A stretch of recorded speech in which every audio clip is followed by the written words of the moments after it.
டேய் இதுக்கு என் கை கட்டி வச்சிருக்கீங்க, முதல்ல என் கட்ட ஊத்து விட்றா. உங்க அப்பனுக்கு கால் பண்ணி 3 லட்சம் எடுத்துட சொல்லு. 3 லட்சமா? எங்க அண்ணனுக்கு தெரிஞ்சது உன்னை உண்டிலன் பண்ணிடுவான்.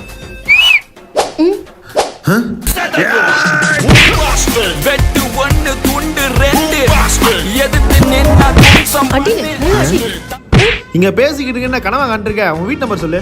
தங்கச்சியை நான் கடத்தி வச்சிருக்கேன். மோனி விளையாடாத. நம்ப மாட்டல இதா. அண்ணா மிமிக்ரிலாம் இல்ல, உண்மையிலே கடத்திருக்காங்க. சீக்கிரமா வாண்ணே. தங்கச்சி தங்கச்சி பா இங்க வாயேன். தங்கச்சியை கடத்தி வச்சிருக்காங்கப்பா. நான் சொல்ற இடத்துக்கு 3 லட்சம் எடுத்துருவேன். 3 லட்சம் ரூபாவா? பா 3 லட்சம் ரூபா கேக்குறான்பா. 3 லட்சம் ரூபா அவனே வச்சுக்க சொல்லு. நாங்களே அவன் வீட்டை விட்டு எப்போ போவான்னு காத்திட்டு இருந்தோம். நல்ல வேலை நீங்க கிட்னாப் பண்ணிட்டீங்க. ரொம்ப தேங்க்ஸ் ப்ரோ. ப்ரோ போலீஸ் ஸ்டேஷன்லாம் போக மாட்டேன். So bye bro. சரியா? Okay bye. ஏ பங்காளி, என் மவளை கடத்திட்டானோ? ஆத்தா சித்திட்டேன்னு சொல்லு. பண்டிகை கொண்டாடுங்கள. வேஸ்டடா இது.